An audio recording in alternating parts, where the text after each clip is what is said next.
Hey guys, appreciate you clicking on the video. This one's going to be a two-parter. So as I started doing this, I didn't want to do just 1 hour-long video.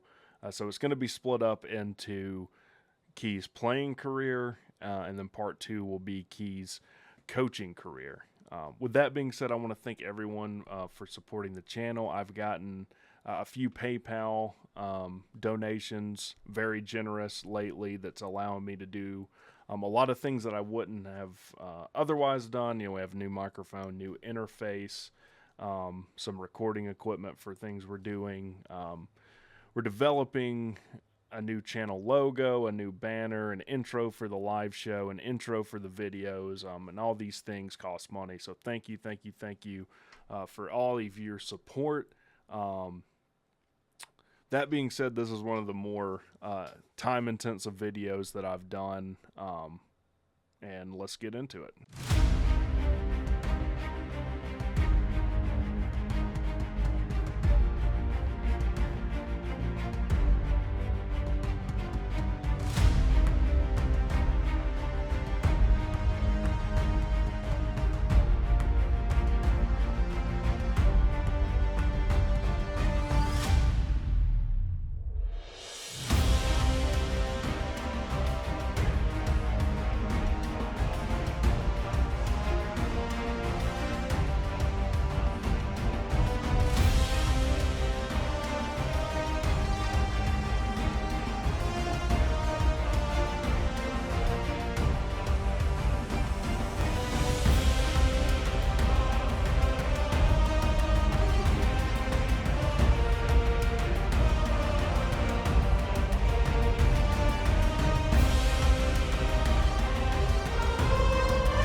How does a man born in the middle of SEC country, the state of Alabama, dominated by Alabama and Auburn football, become the 21st head coach of the Georgia Tech Yellow Jackets?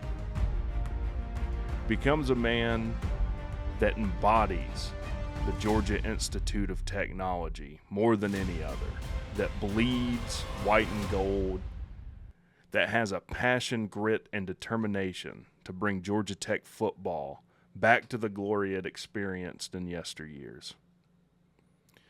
That's what we're going to find out. Donald Brent Key was born August 1st, 1978, which would make him 44 years old. He grew up in Clay, Alabama, which is a suburb of Birmingham, Alabama.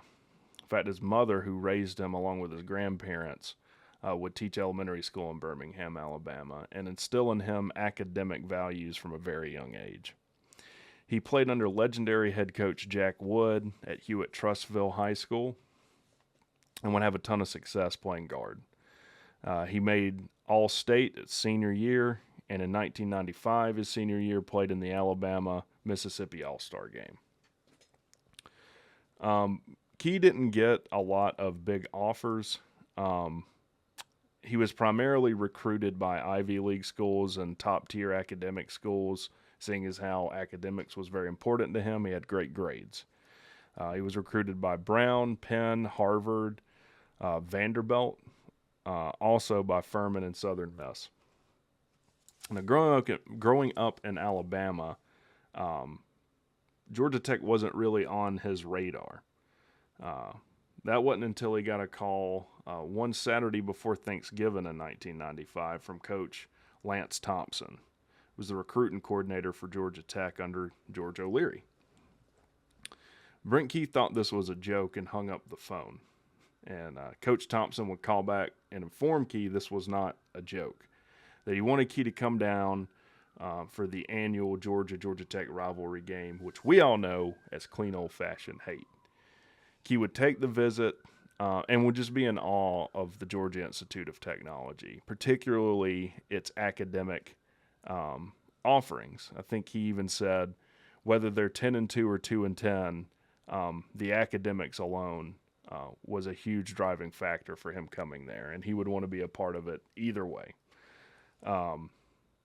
O'Leary would ask him, hey, will you come play football for me at Georgia Tech. Key said, well, are you offering? And they offered him, and he signed on the spot. And this would be a decision that would change the course of Brent Key's life from that point forward. Key would redshirt his first year in 1996, and would kind of get hit in the mouth with Georgia Tech academics. I mean, it's no small feat to play Division I athletics and to be at really an MIT equivalent academic institution. His first quarter, he had calculus, chemistry, which those two courses alone would do anyone in, even if academics is all you're doing, along with English and other classes. And he would be put on academic probation, which I can only imagine, when you've been killing it academically your whole career and all of a sudden you're struggling, that's tough. But Key wouldn't let that deter him, and he wouldn't let that drive him down. He would work diligently, study hard, get his grades up, get off academic probation, and eventually make the dean's list even. Key recounts an experience not long after that, where he says, in my second year, and I'll never forget this event, at the Edge building outside of the cafeteria, there was a notice board with a note that read, Brent Key, see Coach O'Leary ASAP. Key thought, oh gosh, am I in trouble? Yeah, that can't feel good when the head coach says, I need to see you ASAP, and it's just your redshirt year. Key says, so I went to see him, and he asked me if I ever thought about changing my major. Key said, no, I want to be an engineer. O'Leary said, well, I'd never drive over a bridge you built, and suggested that Key change his major to stay eligible. Key said, okay, I was 19, so I really didn't know what I wanted to be, so I changed my major to business and ended up loving it. And that's a major that probably helped him far more in his coaching career than an engineering degree would, as great as engineering degrees are. And probably a good call by O'Leary, like, look, to be at the top level of college football and an engineering degree, not saying it's impossible, but it's not likely you're going to do both at the highest level. So after Key's redshirt year, he becomes a starter at right guard, listed at 6'4", 260. This will be O'Leary's fourth season and Ralph Friedgen's first season back as OC for the Georgia Tech Yellow Jackets. Obviously, both coaches a part of the 1990 national championship team, with O'Leary being the defensive coordinator, Friedgen being the offensive coordinator. Friedgen left, coached in the NFL at San Diego. O'Leary convinces him to come back and be his OC for Key's first season as a starter. Now, Key gets his first start in a pretty unwelcoming environment in South Bend, number 11, Notre Dame. Key ends up playing well. I even found a shot of him getting a pancake block. Unfortunately, Tech was not able to get the victory. They lose a close one, 17-13. But Key would be a big part of the offensive line that year. Tech would go 7-5. With marquee win against Clemson, who was ranked number 17 at the time, able to win a close one, 23-20. They also get victories over NC State, Duke, Wake Forest, Maryland, and Boston College. They finish off the year with a bowl win against West Virginia, 35-30. And we'll see this theme throughout Key's playing career. Historic Georgia Tech offenses.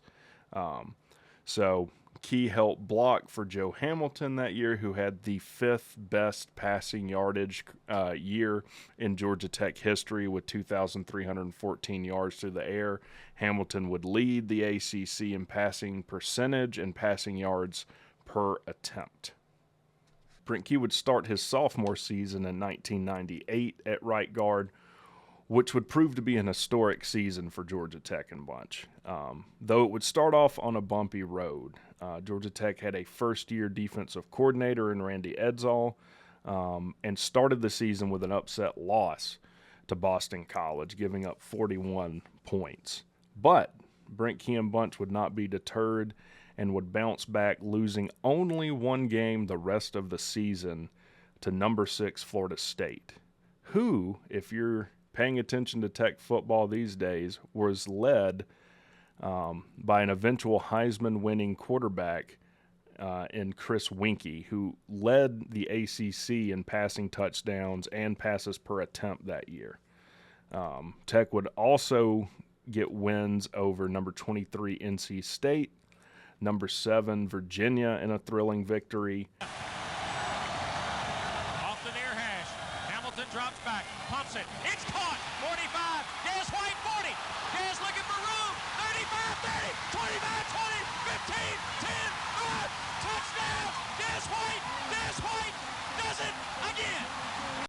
And would get their first win against the University of Georgia in 7 years, breaking the streak. Brett Baskin will hold. Ross Mitchell to snap. Snap, spot, kick is away, and it is good! With 2 seconds left, Georgia Tech has taken the lead on Georgia, 21-19. They would get a Gator Bowl bid and victory, as well as some redemption against number 7 Notre Dame. They would get a share of the ACC title that year, and Coach O'Leary, mentor of Brent Key, would get his first ACC Coach of the Year.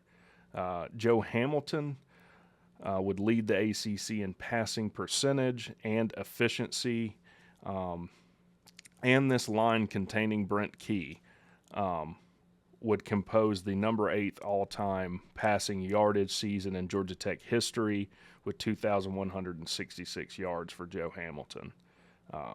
And they wouldn't be done yet. Again, the theme is historic Georgia Tech offenses with this Brent Key offensive line. Key enters the 1999 season as a veteran starter. He's entering his 3rd year as a starter at right guard. He's voted team captain by his fellow teammates.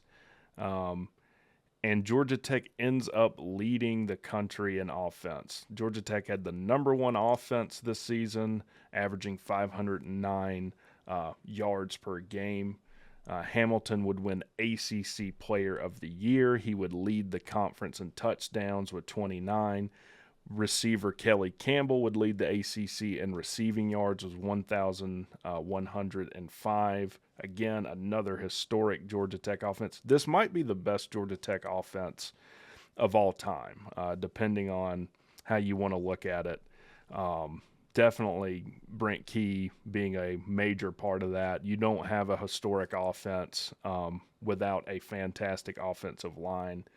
Georgia Tech would have a thrilling overtime victory against North Carolina. They would get a win over NC State, Clemson that year, and a absolutely thrilling overtime victory against the University of Georgia to get Key's 2nd win in a row against the Dogs. This is a game where O'Leary geniusly chooses to kick the game-winning field goal on 3rd down. Georgia blocks it. Backup quarterback and eventual historic Georgia Tech quarterback George Gotsey recovers the kick. This was at a time when you had your backup kicker generally held the point after the field goal. And we kick it again on 4th down and end up getting the victory. And we got to see a clip of that. You throw it to the back corner, could have had him. Look at the tight end, have the dead stop. Hester comes back and catches it. A 38-yarder for a Georgia Tech win in overtime from the right hash. No, it's blocked. Still remember, it's 3rd down. It is 3rd down. Yep. It was 3rd down when O'Leary went to the field goal. And Georgia needed to recover that ball. It's not over. Donnan wants a clarification.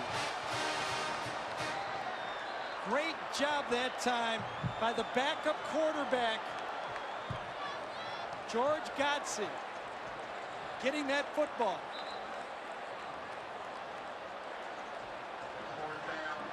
Now it's 4th down. Now it's the second Coming up, chance. that was the 3rd down play, and it's now 4th down.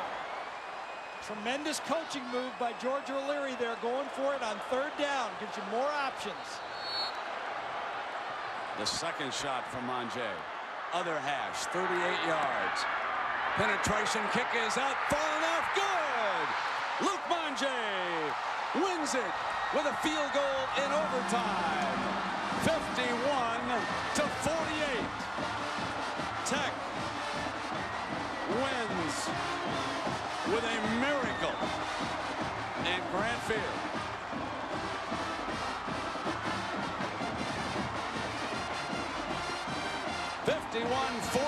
Georgia Tech beats Georgia in overtime.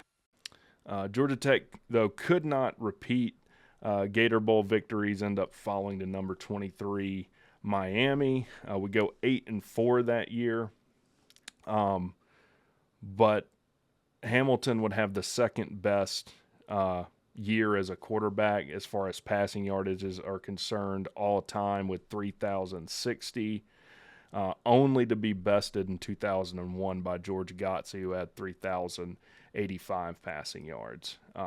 Again, as Brent Key becomes a veteran starter now in his 3rd year, number 1 offense in the country, historic, second all-time in passing yardage.